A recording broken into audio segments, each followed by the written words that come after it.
بسم اللہ الرحمن الرحیم۔ السلام علیکم سامعین، میں ہوں خرم شاہ اور آپ ملاحظہ کر رہے ہیں الف اردو۔ سامعین، اس سے پہلے ہم علم بیان کی تین حالتوں پر بات کر چکے ہیں، تشبیہ، استعارہ اور مجاز مرسل پر۔ آج ہم کنایہ پر تفصیل سے بات کر رہے ہیں۔ کنایہ یعنی پوشیدہ بات۔ تو آغاز کرتے ہیں اپنی ویڈیو کا۔ تو سامعین، آپ جان چکے ہیں کہ علم بیان دراصل ایک بات کو مختلف انداز میں پیش کرنے کے ڈھنگ کا نام ہے۔ تشبیہ میں ایک شے یا متغیرے کو دوسری شے یا متغیرے کی طرح قرار دیا جاتا ہے۔ اسی طرح استعارہ میں کسی ایک متغیرے کے لیے دوسرے متغیرے کا نام استعمال کیا جاتا ہے، مگر دونوں میں تشبیہ کا تعلق ہوتا ہے۔ اسی طرح مجاز مرسل میں ایک متغیرے یا جسے انگریزی میں ویریبل کہتے ہیں، اس کو دوسرے متغیرے کی جگہ مجازی طور پر استعمال کرتے ہیں، مگر یہاں دونوں میں تشبیہ کے علاوہ کوئی اور تعلق ہوتا ہے۔ اسی طرح علم بیان کی آخری اصطلاح میں کسی ایک شے کو حقیقی کی بجائے مجازی طور پر اس طرح مراد لیا جاتا ہے کہ اس سے حقیقی اور مجازی دونوں معانی مراد لیے جا سکتے ہیں، مگر کہنے والے کا اصل مقصد مجازی معنی ہی ہوتا ہے۔ تو بڑھتے ہیں کنایہ کی تفصیل کے جانب۔ تو کنایہ کا لفظی مطلب پوشیدہ بات کے ہیں۔ تو سامعین، کنایہ میں ایسی صورت ہوتی ہے کہ کسی لفظ کو حقیقی کی بجائے مجازی معنی میں اس طرح استعمال کیا جاتا ہے کہ اس سے حقیقی اور مجازی دونوں معانی مراد لیے جا سکتے ہیں۔ یاد رہے کہ تشبیہ، استعارہ اور مجاز مرسل میں بات کی جاتی ہے تو سب کو معلوم ہوتا ہے کہ یہاں حقیقی نہیں بلکہ صرف مجازی معنی مراد لینے ہیں یا لیے جا رہے ہیں، لیکن کنایہ میں تشکیک کی صورتحال ہوتی ہے۔ یہ شک ہی کنایہ کو دلکش بناتا ہے، مگر کنایہ میں بھی اصل مراد مجازی معنی ہی ہوتا ہے۔ تو عابد علی عابد مولانا روحی کے حوالے سے یہ مثال پیش کرتے ہیں کہ اگر یہ جملہ کہا جائے، فطرت نے اس شخص کو بستر نرم پر سے اٹھایا اور خاکستر گرم پر بٹھا دیا، خاکستر یعنی زمین، گرم زمین پر بٹھا دیا، تو اس کا مجازی معنی یہ بنتا ہے کہ خدا نے اس سے امیری یا آسانی چھین لی ہے اور اس کو غریب یا فقیر بنا دیا ہے۔ مگر اس جملے میں حقیقی معنی بھی شک میں مبتلا کرتے ہیں کہ کوئی شخص واقعی نرم بستر سر اٹھے اور گرم زمین پر بیٹھ جائے تو یہ بھی مراد لیا جائے تو بات غلط نہ ہوگی، لیکن اصل مراد وہی ہے جو پہلے بتایا گیا کہ آسانی چھین لی گئی اور فقیری یا غریبی میں ڈال دیا گیا کسی شخص کو۔ تو اس مثال میں اصل مراد امیری سے فقیری تک کا سفر ہی ہے، لیکن حقیقی معنی کی طرف بھی دھیان جاتا ہے، اور یہی بات اس کو کنایہ بنا دیتی ہے۔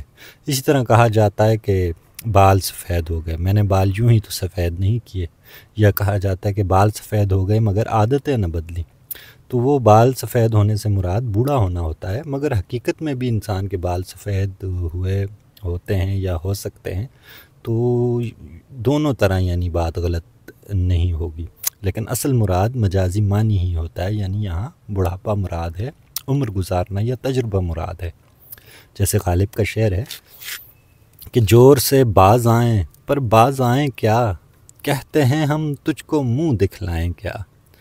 تو منہ دکھلائیں کیا یعنی کیا منہ دکھائیں، اب اس سے مراد شرمندہ ہونا ہے، لیکن حقیقی معنی یہ ہے کہ منہ کیا دکھائیں، تو اگر حقیقی معنی مراد لیں تو بھی غلط نہیں ہوگی یہ بات، لیکن اصل مراد کیا ہے، شرمندہ ہونا ہی مراد ہے۔ تو سامعین، سجاد مرزا بیگ اس حوالے سے کہتے ہیں کہ کنایہ لغت میں پوشیدہ بات کرنے کو کہتے ہیں، اور اصطلاح علم بیان میں ایسے کلموں کو کہتے ہیں جس کے لازمی یعنی مجازی معنی مراد ہوں، اور اگر حقیقی معنی مراد لیے جائیں تو بھی جائز ہو۔ تو بات وہی ہوگی جیسے میں نے سمجھایا۔ تو سامعین، بات کریں کنایہ کے اجزاء کی، تو کنایہ کے دو اجزاء ہیں، صفت اور موصوف۔ صفت کو لازم بھی کہتے ہیں اور موصوف کو ملزوم۔ تو صفت وہ معنی جو مراد لیے جاتے ہیں یا جن کے ذریعے اظہار کیے جاتا ہے بات کرنے کا، جیسے بال سفید ہونا کہہ دیا جاتا ہے، تو یہ صفت ہے، اور یہ کسی موصوف کے لیے استعمال ہوتی ہے، وہ شخص یا چیز یا متغیرہ جس کی طرف اشارہ کیا جاتا ہے۔ تو صفت اور موصوف یہ دو اس کے اجزاء قرار دیے جاتے ہیں کنایہ کے۔ تو اسی طرح سامعین، اس کی دو عام صورتیں بیان کی جاتی ہیں، ایک کنایہ قریب اور ایک کنایہ بعید۔ تو کنایہ قریب اور بعید نام سے واضح ہے کہ کنایہ قریب ذرا آسانی سے سمجھ آ جاتا ہے اور کنایہ بعید ذرا دور کا کنایہ۔ تو کنایہ قریب کو پہلے دیکھتے ہیں۔ حافظ جلال الدین اس کی تعریف کرتے ہیں کنایہ قریب کی کہ کسی موصوف کی کسی مخصوص صفت کا ذکر کر دیا جائے، جیسے ایک مثال ہے کہ لہر پھر چڑھ رہی ہے کالوں کی، بو سنگھا دو تم اپنے بالوں کی۔ تو اب یہاں اس مثال میں کالا جو ہے وہ سانپ مراد ہیں کالوں سے، جیسے موتیے یا چنبیلی کی خوشبو پر سانپ آنے کی روایتیں عام سنی جاتی ہیں، بیان کی جاتی ہیں، تو لیکن اس سے لفظی جو مطلب ہے وہ مراد لیا جائے تو بھی غلط نہیں ہوگا۔ اسی طرح غالب کا شعر ہے کہ کیوں رد و قدح کرے ہے زاہد، میں ہے یہ مگس کی کہ نہیں ہے۔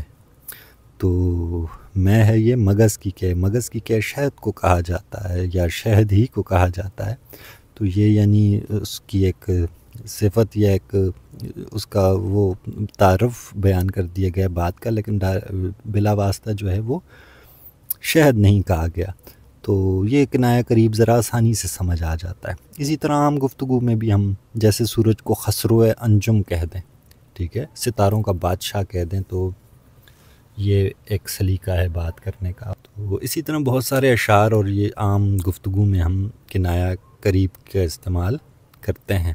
تو اسی طرح کنایہ بعید کی سامعین مثال دیکھیے، پہلے تعریف دیکھیے کہ میں ایک موصوف جس میں ایک موصوف کے ساتھ مختلف صفات جڑی ہوتی ہیں، جو دوسری چیزوں کی صفات بھی ہو سکتی ہیں۔ تو کنایہ قریب میں یہ تھا کہ کوئی ایک صفت بیان کر دی جاتی ہے موصوف کی اور اس سے بات سمجھ آ جاتی ہے، لیکن کنایہ بعید میں ایک موصوف کی مختلف صفات بیان کی جاتی ہیں، تو تھوڑا سا بات کو سمجھنا مشکل ہو جاتا ہے کنایہ بعید میں۔ تو اس کی بھی عام مثالیں پیش کی جاتی ہیں، جیسے غالب کا یہ شعر ہے کہ صبح آیا جانب مشرق نظر، ایک نگار آتشیں رخ سر کھلا۔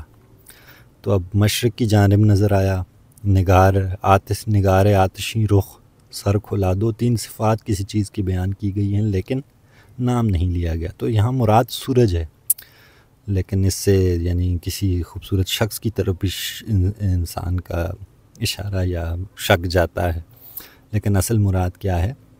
سورج ہی مراد ہے اور اس کی ایک سے زائد صفات بیان کی گئی ہیں۔ تو یہ کنایہ کی دوسری صورت یا کنایہ بعید کی مثال ہے۔ تو سامعین اس کے علاوہ بھی کنایہ کی اقسام بیان کی جاتی ہیں، تو ان پر مختصر بات کرتے ہیں مثالوں کے ساتھ، جیسے ایما و اشارہ۔ تو ایما و اشارہ نام سے واضح اشارہ کرنے کو کہتے ہیں، تو اگر کنایہ میں واسطوں کی کثرت نہ ہو اور کچھ پوشیدگی بھی نہ ہو، تو یعنی بڑا آسانی سے وہ بات سمجھ آتی ہو، تو اس کو ہم ایما یا اشارہ کرنا کہتے ہیں، کسی چیز کی طرف ہلکا سا اشارہ کر دیا۔ میر کا شعر جیسے ہے کہ شرکت شیخ و برہمن سے میر اپنا کعبہ جدا بنائیں گے۔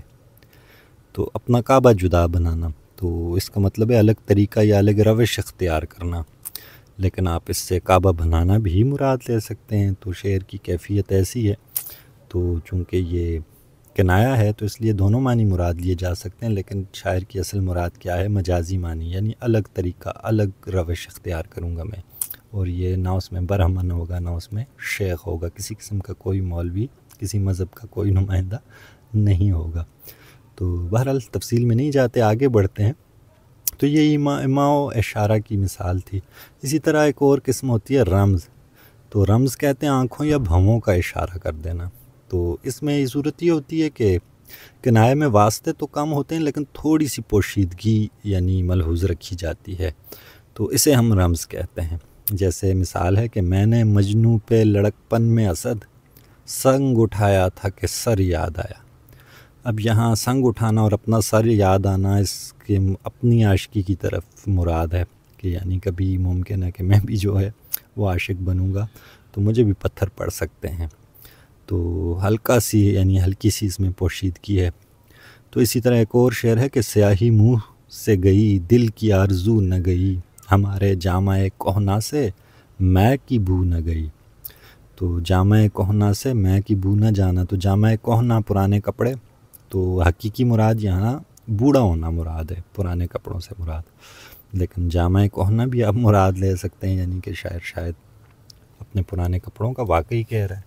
اسی طرح سامعین تلویح ایک قسم بیان کی جاتی ہے، اس کے لفظی معنی ہے زرد بنانا، یہ گرم کرنا یا چمکانا. تو اس کو کہتے ہیں اصل معنی جو مراد دیے جاتے ہیں ان تک پہنچنے میں اگر بہت سارے واسطے آئیں، ٹھیک ہے، تو اس کو ہم تلویح کہتے ہیں. یعنی بلا واسطہ آپ بات تک آسانی سے نہیں پہنچ سکتے یا ایک آدھ واسطے سے، بلکہ بہت سارے واسطے ہوتے ہیں. جیسے سودا کا یہ شعر بیان کیا جاتا ہے کہ الغرض مطبخ اس گھرانے کا، رشک ہے آبدار خانے کا. تو مطبخ کچن کو کہتے ہیں، باورچی خانے کو. تو آبدار خانہ تو کوئی بہت پانی صاف ستھرائی کوئی جگہ ہو. تو اس شعر سے مراد بخیلی ہے. تو کسی کا باورچی خانہ صاف ستھرا ہو، اس کا مطلب ہے کہ وہاں آگ نہیں جل رہی تو کچھ پک نہیں رہا تو کسی کو پیش نہیں کیا جا رہا. تو یہ بخیلی اس شعر میں، یعنی اس میں واسطے بہت سارے ہیں. اس طرح ایک اور عام مثال بیان کی جاتی ہے کہ مگس کو باغ میں جانے نہ دیجو کہ ناحق خون پروانے کا ہوگا. تو مگس شہد کی مکھی کو کہتے ہیں. تو ظاہری طور پر یہ لگتا ہے کہ شاعر کہہ رہا ہے کہ شہد کی مکھی باغ میں جائے گی اور پروانے کا قتل کر دے گی، اس لیے اس کو نہیں جانے دینا. لیکن اصل مراد اس میں بہت سارے واسطے ہیں کہ شہد کی مکھی جائے گی باغ میں، رس چوسے گی پھولوں سے، اپنے چھتے میں جائے گی، وہاں پر چھتا یا بنائے گی، اور اس چھتے کو بعد میں جب استعمال کیا جائے گا تو وہ اس سے موم بنتی ہے، موم سے موم بتی بنے گی، موم بتی جلے گی تو اس پر پروانہ آئے گا اور جل جائے گا. تو ایک بہت سارے واسطے یعنی اس میں استعمال ہو رہے ہیں. تو ایسی کیفیت جب کنائے میں ہو تو اس کو ہم تلبیح کہتے ہیں. جو امید ہے اس کی سمجھ آ گئی ہوگی ہمیں. تو ایک اور قسم بیان کی جاتی ہے تعریض. تو تعریض میں ایسا ہوتا ہے سامعین، اس کا لفظی مطلب ہے مشکل بنانا یا چھیڑنا. تو کنایہ میں موصوف کا ذکر نہیں کیا جاتا، لیکن اشارتاً بات اسی پر کی جاتی ہے، اور اس میں عام طور پر طنز یا تنقید مراد ہوتی ہے. تو عام ہم گفتگو میں بھی کہتے ہیں کسی شخص میں کوئی خوبی نہ ہو اور وہ ویسا بننے کی کوشش کر رہا ہو تو ہم بلا واسطہ بس اس پر بات کس دیتے ہیں، اس کو سنا دیتے ہیں نام لیے بغیر. جیسے کوئی شخص یعنی فقیری کی اداکاری کرے تو ہم کہتے ہیں کہ فقیری اس کو راز ہے جو صبر شکر پر زندگی گزار سکے. تو اس شخص کو مخاطب بھی نہیں کیا جاتا، اس کا نام بھی نہیں لیا جاتا، لیکن بات بھی سنا دی جاتی ہے. تو تعریض عام طور پر تنقید یا تنقیص کے لیے استعمال ہوتی ہے. تو جیسے اس مثال میں ایسے شخص کی طرف اشارہ کیا گیا جو ظاہر میں فقیری اور عاجزی دکھاتا ہے مگر اصل میں فقیری کی صفات سے محروم ہوتا ہے. تو تعریض کا انداز عموماً تنقید کے لیے یا تنقیص کے لیے ہی استعمال ہوتا ہے. جیسے یہ داغ کا خوبصورت شعر ہے، ہمیں بدنام ہیں جھوٹے بھی ہمیں بے شک ہیں، ہم ستم کرتے ہیں اور آپ کرم کرتے ہیں. تو اس شعر میں یعنی اپنے آپ کو جھوٹا اور بدنام کہا جا رہا ہے، اور کہا جا رہا ہے کہ ہم ظلم کرنے والے ہیں اور آپ مہربانی کرنے والے ہیں. تو انداز ایسا ہے کہ ہمیں سمجھ آ رہی ہے کہ شاید یعنی طنزیہ انداز اختیار کیے ہوئے. تو اس کا مطلب ہے کہ یہ سارا کچھ تم کرتے ہو، میں نہیں کرتا. تو محبوب سے ایک طنزیہ انداز میں شکوہ کیا جا رہا ہے. تو یہ سامعین تعریض کی ایک نوعیت ہوتی ہے.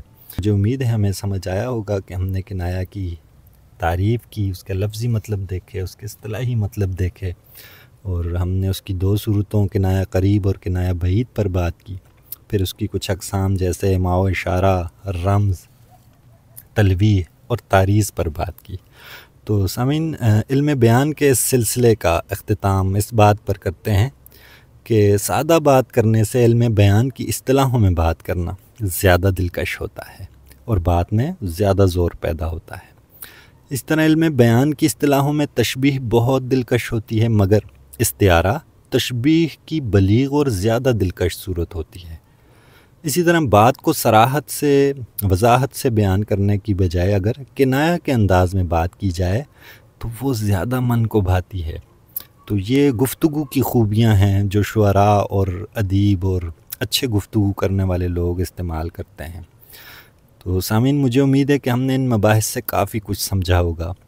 تو سیکھتے رہیے، سکھاتے رہیے، خوش رہیے اور مجھے دعاؤں میں یاد رکھیے. بہت شکریہ.